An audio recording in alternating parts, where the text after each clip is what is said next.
hit record. Okay, so I'm going to welcome everybody to September's Provider Forum. We're excited to have everyone. This session will focus on professionalizing the workforce, and I want to introduce our panel of three.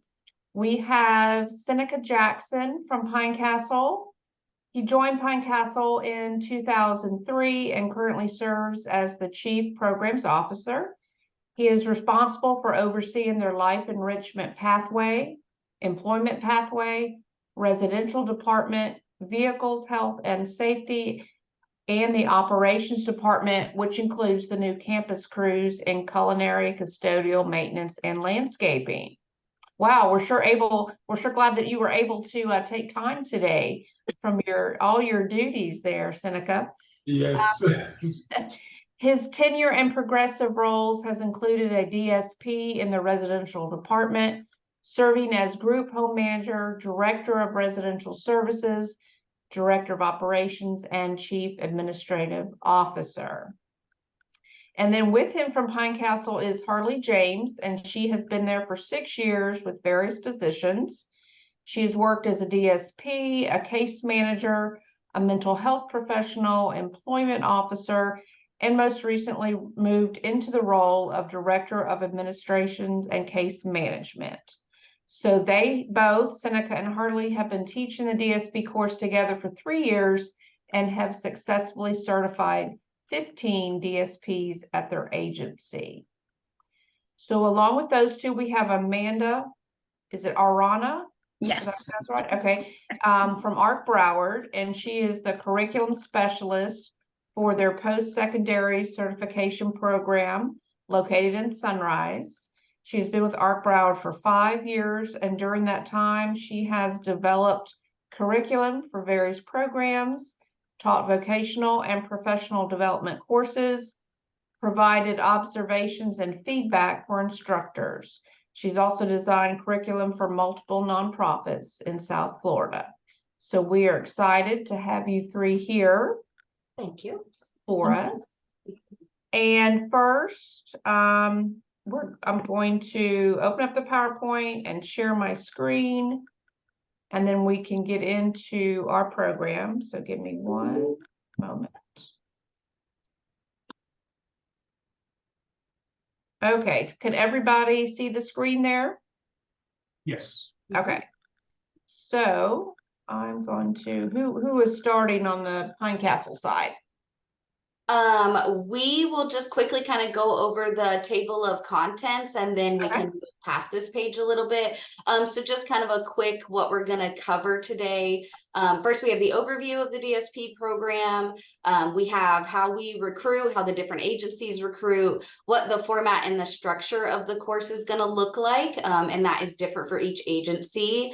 What the mentorship program looks like, the eBadge Academy, how to become a trainer for your agency, and then we'll just open it up for general questions at the end.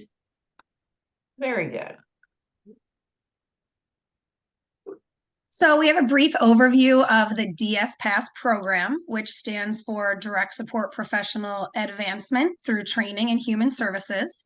It was developed in the early 2000s by the OADSP, the Ohio Alliance of Direct Support Professionals, and their vision was to have a highly valued and skilled human service workforce, encouraging and supporting people with disabilities to lead self-directed lives, with a mission to educate, elevate, and empower DSPs and frontline supervisors through professional development opportunities, recognition, and advocacy efforts.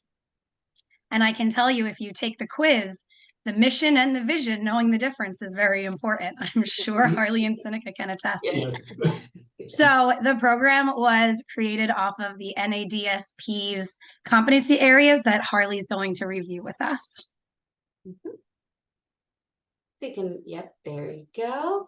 All right, so just kind of a continuation of the overview. We have 15 different competency areas that we talk about throughout the course. And so you have various modules, and all of them touch in some way or another on these competency areas. So as we move through the course, all of these things are kind of related to the topics that we're talking about. And then as you can see on the right, there's different program levels that you can move through. So when you first start the course, you're in your basic certificate portion of the course. And as you move through the modules, you continue to go down the line.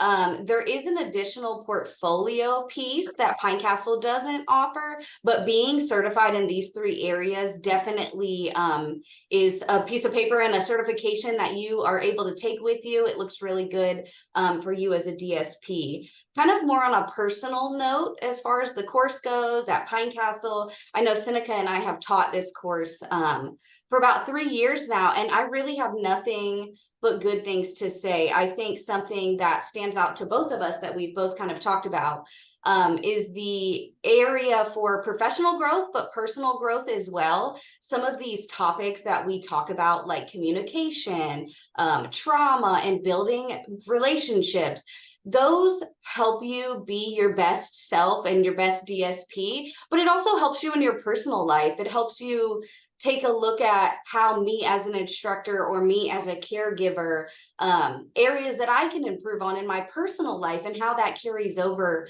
to the participants as well. So that's something I know for us that we've talked about a lot. We really enjoy about this course that there is area for both of those. The other thing that really stands out for us is just being able to build relationships amongst other staff. So for Pine Castle, we often have day program DSPs as well as group home DSPs, and sometimes they know each other, sometimes they don't know each other. I think that the course is a really good way for them to build rapport with their coworkers, to build some relationships that they know that they can kind of count on those people, even if they didn't know them before coming into this course. So those are some things that we really enjoy about the course. Again, these are some of the topics that we cover, and it does go a little bit more in depth as we move through the 15 areas here. And also I'd like to add is that it also helped the DSPs understand the history of the field, the future of the field, and not to repeat the history and some of the things that has taken place over the past with the mistreatment of individuals that we serve. Absolutely. All right, Miss Dina, I think you could go. There we go. So for recruiting, every agency recruits differently. This looks different for everyone. Here at Pine Castle, we really like to use the DSP course as kind of a stepping stone for advancement. So if someone is a DSP, they're looking to become a lead DSP, or maybe they are already a lead DSP and they're looking for further advancement. We really like to use the course in that way. So the way that we kind of choose who's going to be in the course is obviously people express interest to their directors and their supervisors.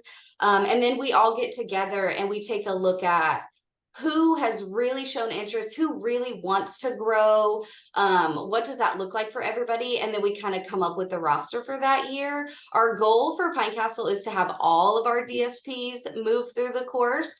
Some are a little bit more engaged and excited than others. So we try to make sure that, you know, while they're excited and they're asking about it, we get them in the course. But the upper level management does typically get together and kind of figure out who's best fitted at that time for the course. We want everyone to go through it, but maybe sometimes are better for others. And then Amanda, I know you wanted to, oh, yep, there you go. So with ARC Broward, we structure our recruiting a little differently because it is one of our asset accredited post-secondary certificate programs. So we do have a full process. Our program coordinator will send out an email to all of the leadership and supervisors. They'll approach a DSP that's been with ARC Broward for at least 1 year, explain the program, and discuss if they're interested. They usually let them know.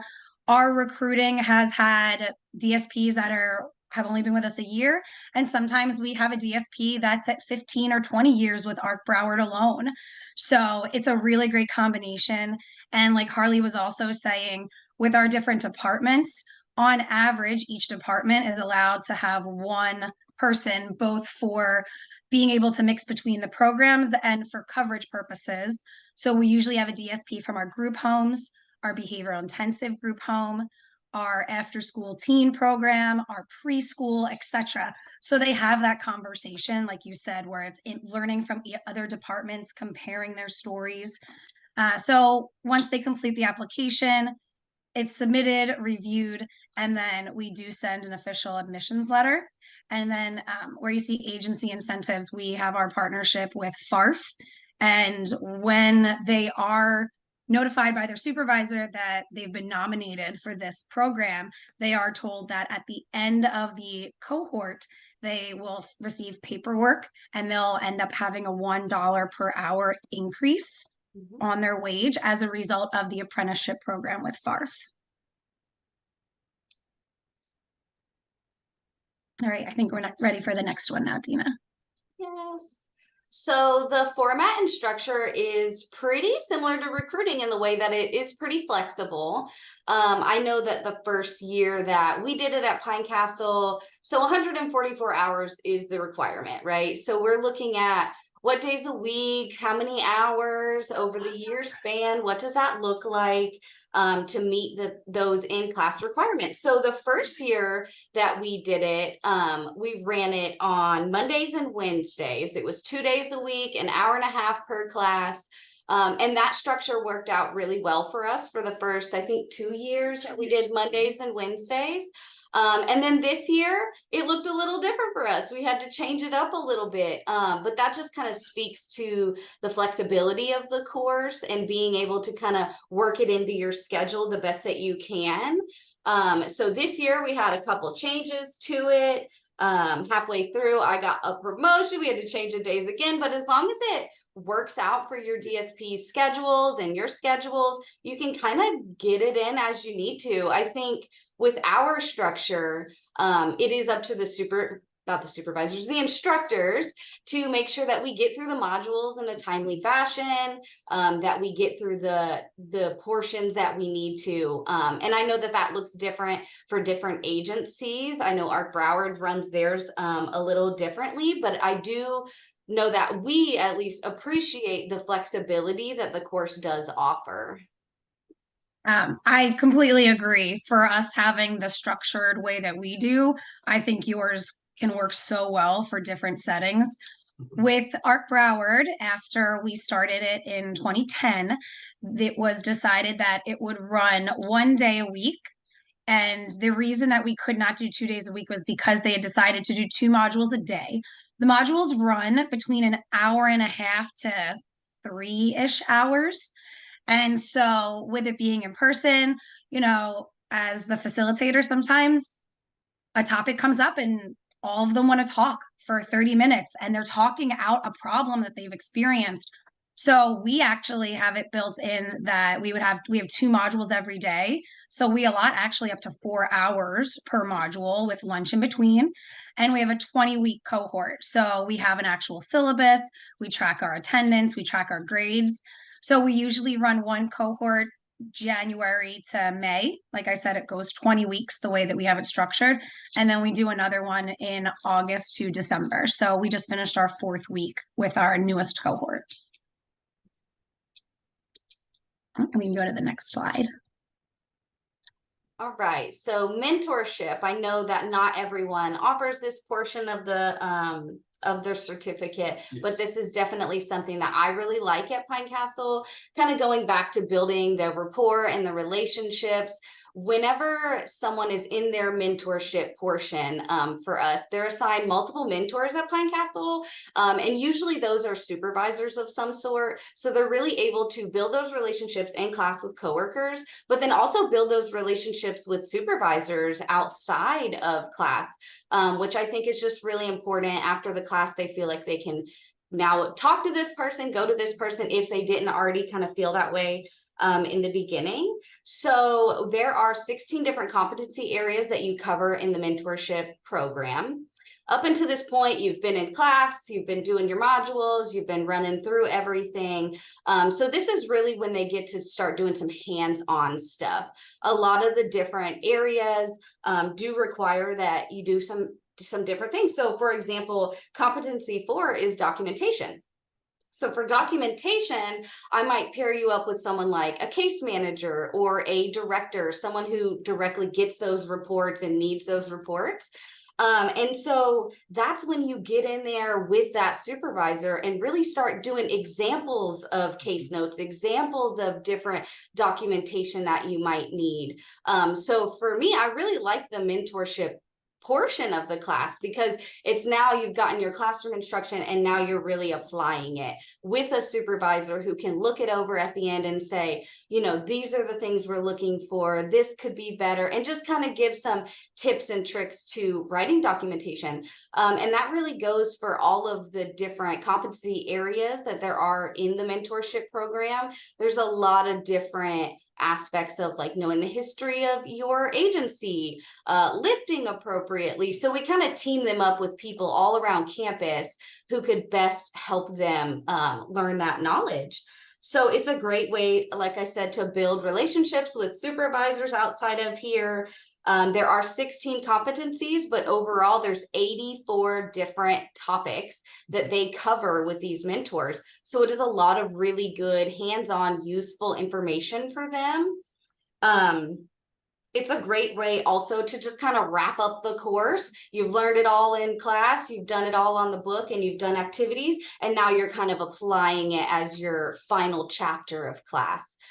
So I really think that the mentorship program is very helpful. It's not, you don't have to do it as part of your certification, but I definitely think it's beneficial to the staff that you do complete the mentorship.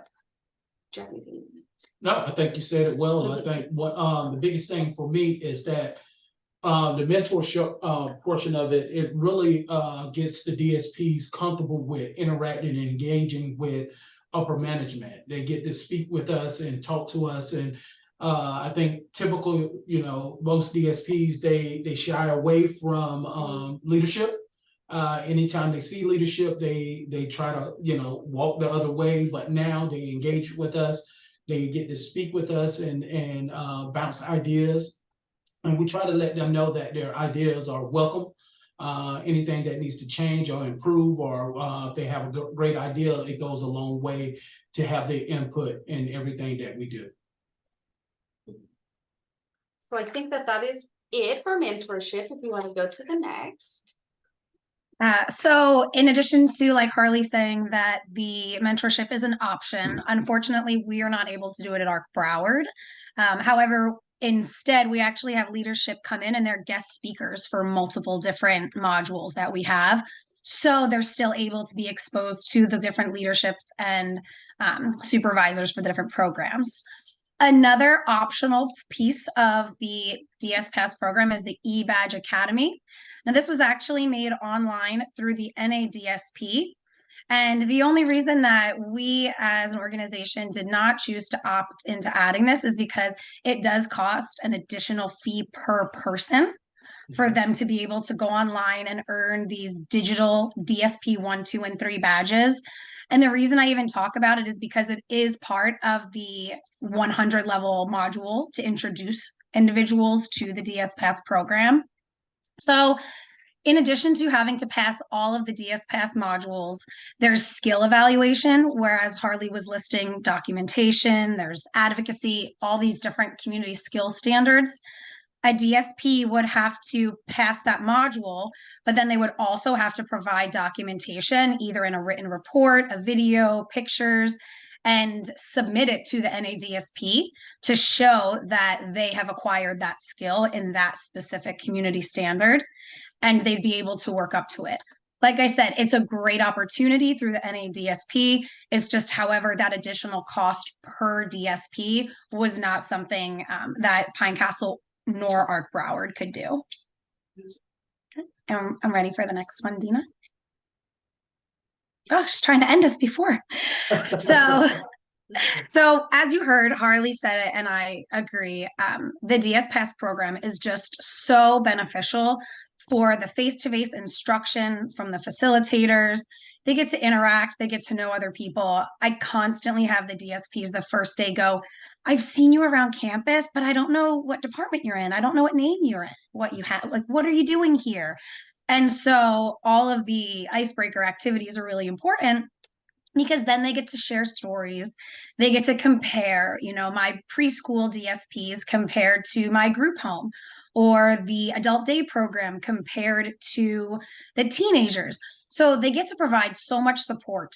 And the reason that we actually have always offered the DSPass program online is because in 2008 was the first cohort that we ever did. And Julie Price, our CEO, said they originally got feedback from DSPs, and none of the DSPs wanted an online individual program. They all wanted to interact with each other. And it's just so great from the facilitator standpoint. Some of the quizzes are a little difficult and some of the questions are tricky.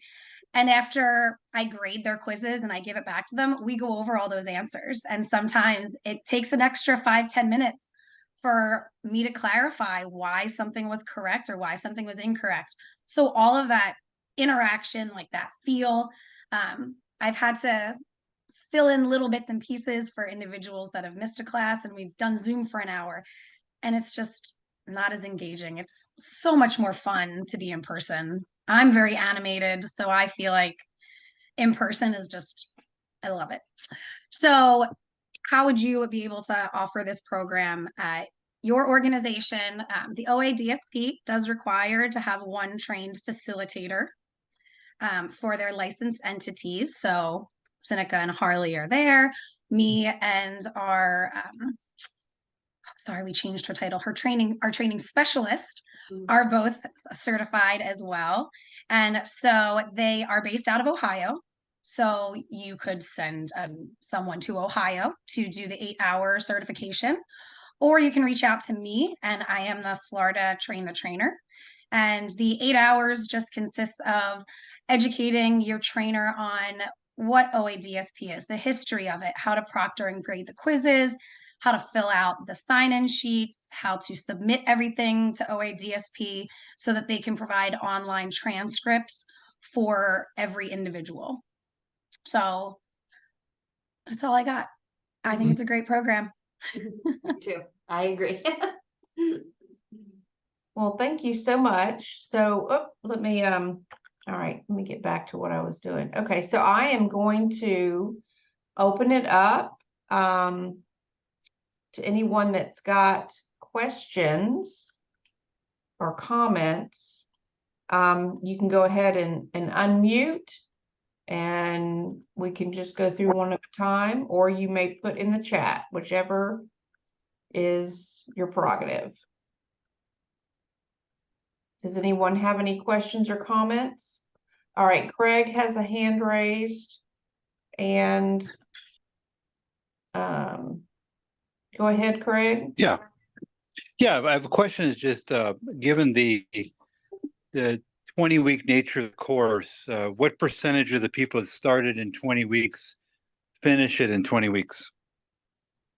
We actually had no attrition personally. Our DSPs are pretty invested, and they follow up if they are absent for any reason and they want to catch up on those modules that they missed. I've taught 3 cohorts so far, and I've never had anyone not complete the 20 weeks. Yeah, we kind of have that same perspective. We've never had anybody fail. I do find that the DSPs are really invested in it. They're like, this is something I'm dedicating my time to, and they make sure that they get everything that they need finished. They're really on top of it, truly. Definitely. Yeah. Great. I've had DSPs be sad when we finish. Yeah. We do have one question in the chat. What is the overall cost per person to do this, including the trainers and everything else? Well, I think it differs for different agencies. As we do the course, we look at it like this: for every quarter, the staff earns a quarter raise. So by the end of the year, they actually earn $1 raise. We are compensated as well for trainers, for being trainers, but we also have worked out situations where Our individuals can earn that dollar and make it through the course. But as for different agencies, I think that's different for how much they pay the instructors. Mhm. Right. And as well, like I had said, the reason we don't do 2 days a week is the coverage. So having to pay the hourly rate for your DSP to be sitting in the class, as well as who's covering their position for that day, that's really where it gets into it. However, if you look at the overall cost of providing that coverage, the trainer, etc., it's far less than what you're paying for your turnover rate of your Yes. unhappy, uneducated, unsupported DSPs that leave and having to recruit and retrain and do background checks on new DSPs. Yes. Absolutely. Great. Do we have any other questions? Craig, go ahead. What's the general size of your cohorts? Say it again. Yeah. The size of our What's the general cohorts? size of your class, your cohorts? Yeah. For us, prior to COVID, they were about 10 to 12. Now, post COVID, which, like I said, we're back in our third cohort since then, we've averaged about 5 DSPs. Yeah, so kind of similar for us the first year that we did it, because we were so new, we had about 4 people in the course total.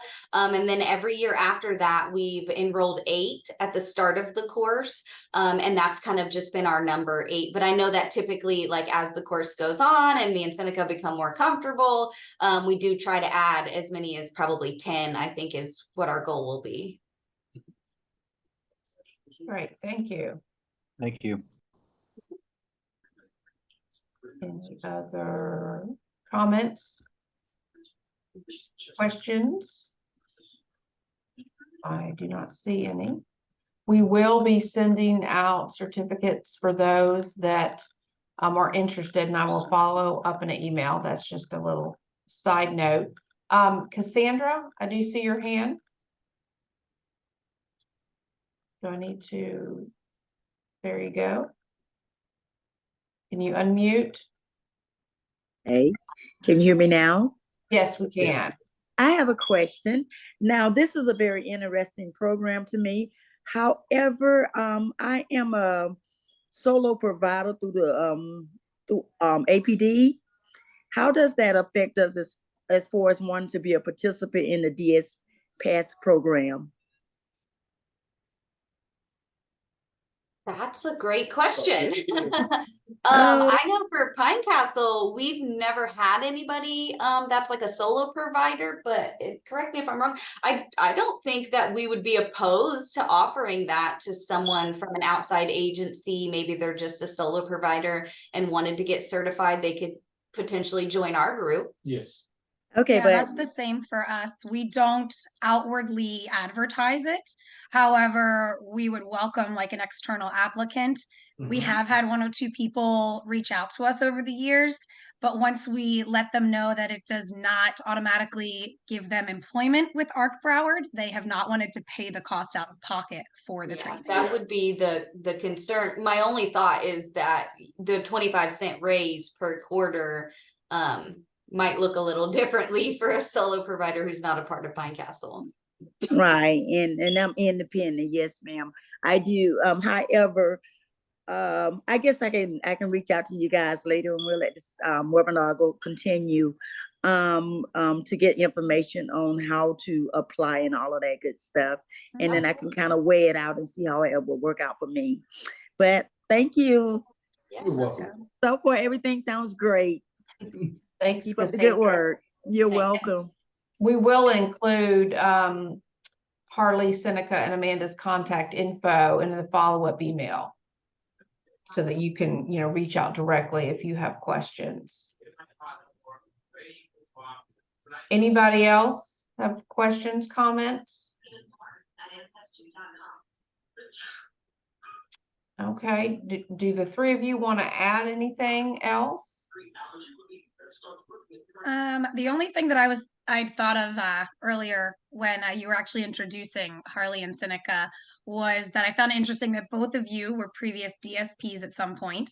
And Yes. the first 2 years of COVID, I was a DSP in one of our group homes. And I do feel that while it's not required, if you would offer the DS Pass program, it's definitely a bonus having the facilitator know what it's like to be a DSP. Our training specialist and our previous one have no experience, so there's nothing negative, but it's definitely a bonus for the facilitator for me to say like, oh, one time I was assisting this individual, blah, blah, blah. So it is a benefit to have a facilitator with that experience. Yeah, I completely agree. I think that the staff in the class almost feel closer and that they can ask you more in-depth questions because you have that background knowledge. So I completely agree with that. Right. This is Alan Abramowitz from the ARC of Florida. I appreciate each of you doing this presentation today. I think it's timely and important. I think what we want is to professionalize what we do and have it recognized for the profession it is. And I think that day is coming. I know that the legislature, especially the Health and Human Services Appropriations Chair, believes in professionalism and certification of social work. My concern, of course, is the I budget doesn't even meet the needs that they're supposed to meet. And I would want a situation where everyone was certified, because I think one of the benefits of certification is decertification when people do stuff wrong. And they've had that be one of the best parts of other certifications they've done, is that people in DJJ and all these other programs would get in trouble and just keep moving around. And you never knew, because the lawyers were telling the providers, do not give a negative recommendation or we'll get sued. So I think it also provides a look at this, and this is step one, the education. And it's a valuable service what you guys are doing. And I love the fact that there's these increases with professionalism. And my big concern is if we do this, there's got to be money associated with it. I mean, people aren't going to keep going to school and getting educated. We're going to educate them out of this market if they're not getting more money. So again, on behalf of the ARC of Florida, and Dina, great job hosting this. Thank you. Thank you. You're welcome. I would like to also add is that just going through the courses the last couple of years with the DSPs is you get to see them grow as providers and providing the service for individuals. And what I like to share with our DSPs that have went through the course, we're going to train you to transition from being a caregiver to an educator. And you see them grow, you see them learn, you see them actually sit for different positions now. And we have had several of our DSPs move up from just being a DSP and having more knowledge and ready to take on different roles within the company. So that just to see them grow in that opportunity is amazing. It really is. Yeah, and to kind of piggyback off that, we were concerned at times having some DSPs that had been with ARC for our 10, 15, 20 years already, that they would feel like they already knew everything. And I actually had those senior DSPs, although they became unofficial mentors to the newer DSPs, they still constantly said, you know what, I learned something new. A lot of the modules at the end, it's like, what did you learn? And those DSPs still would say that they learned a new way to interact with their individual, a new team strategy. So regardless of how long they've been in this field, they're still benefiting from this programming. Absolutely. Great. Okay, well, again, if we don't have any other questions, comments, we appreciate Harley, Seneca, and Amanda taking their time. We will send out information and their contact information later this week. And along with, if you want to get a certificate of attendance, we're going to start doing that for our webinars. So again, Marty, you have a question? Well, it's more of a statement than a question, and I apologize. My typing fingers don't move fast enough. Listening to this whole, the training program and all, and this is more towards maybe Alan and the folks at ARC.